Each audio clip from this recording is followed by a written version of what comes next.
Episode 32. Salah siapa? Pagi itu Fanny akan berangkat bekerja di JV Group sebagai salah satu manajer marketing. Jabatannya memang tidak setinggi dulu, tapi Fanny sangat menyukai pekerjaannya kali ini.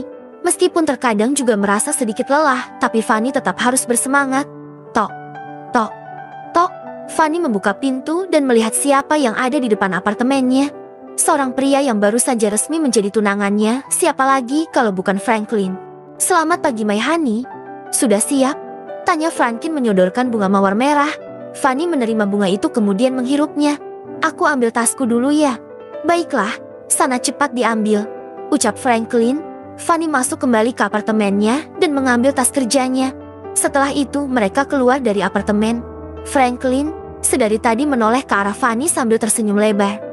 Entah kenapa rasanya pria itu sangat bahagia. "Aku tidak pernah menyangka bisa mendapatkan cintamu kembali, Honey.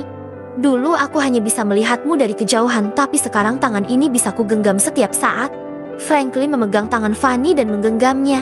Fanny tersenyum. Dia juga merasa sangat bahagia bisa bersama Franklin kembali. "Aku juga tidak menyangka. Semua ini seperti takdir yang tidak bisa kita cegah," jawab Fanny, tersenyum. Saat ini mereka berada di dalam mobil. Franklin akan selalu menjemput Fanny saat tunangannya itu bekerja. "Honey, jangan sampai kelelahan ya. Aku tidak mau kalau kamu bekerja seperti ini membuat kondisimu nanti lemah." Fanny tersenyum sambil menoleh ke arah Franklin yang sedang fokus menyetir. "Iya sayang, aku tahu kok.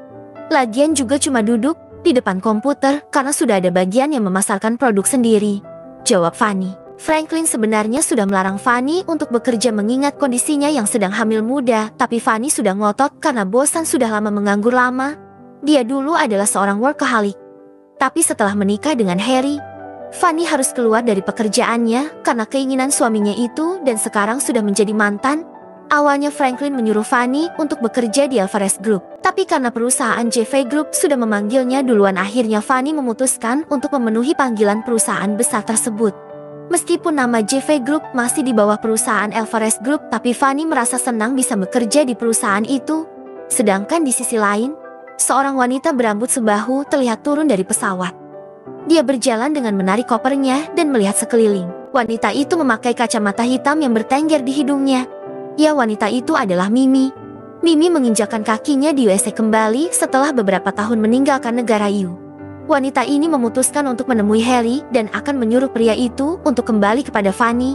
Saat ini Harry menjemputnya di bandara. Mimi hanya bisa menghubungi Harry karena nomor Fanny tidak bisa dihubungi. Sepertinya Fanny telah mengganti nomor teleponnya. "Aku telah diceraikan oleh Fanny." Dia memutuskan untuk bersama pria itu. Tiba-tiba Harry berbicara. "Kenapa bisa Fanny melakukan itu padamu, Harry?" tanya Mimi menoleh ke arah pria itu. "Mungkin karena aku sudah sangat melukainya, Mimi. Aku merasakan Fanny begitu sakit hati atas apa yang sudah kuperbuat padanya," jawab Harry sendu. Akhirnya Harry memutuskan untuk mengajak Mimi ke sebuah restoran sebelum mereka pergi ke apartemen Harry. Setelah memesan makanan, akhirnya mereka makan sambil mengobrol. Terlihat Harry seperti orang yang sudah kehilangan jati dirinya. "Harry!" seru sebuah suara dari arah depan. "Yolanda!" Mimi melihat wanita cantik di depannya ini dengan mengerutkan keningnya. "Aku tidak menyangka ya, Harry. Dulu kamu menggodaku dan sekarang kamu menelantarkanku dan anakmu untuk wanita ini," teriak Yolanda menggema di seluruh ruangan. Harry sangat terkejut mendengar ucapan Yolanda tersebut. Pria itu berdiri dan mentap lekat wanita itu. "Yolanda, apa maksudmu?" Harry menatap tajam ke arah mantan sekretarisnya itu. "Aku hamil dan kamu malah asik bersama wanita lain. Harry, kemana saja kamu selama ini? Aku benar-benar tidak menyangka kamu akan setegak ini padaku." "Hiks." Yolanda mengambil air minum di atas meja dan menyiramkan ke wajah Mimi. "Dasar pelakor, perempuan tidak tahu malu. Aku membenci kalian," teriak Yolanda mendapatkan perhatian semua orang.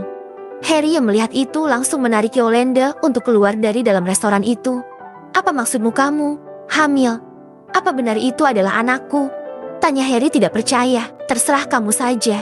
Yang penting aku sudah mengatakan semuanya.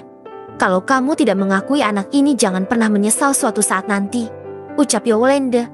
Harry merasa tubuhnya bergetar. Jantungnya berdegup kencang.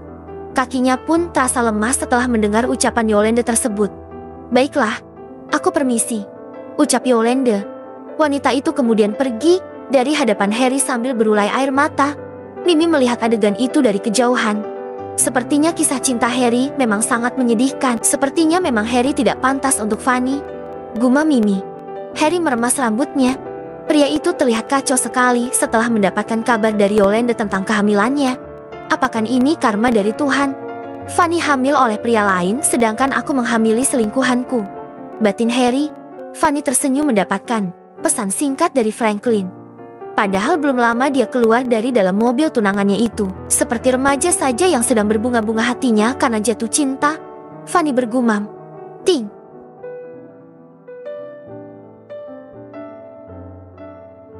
Sebuah pesan masuk lagi. Nanti makan siang aku jemput ya. Kita makan siang bareng. Baiklah. Bersambung.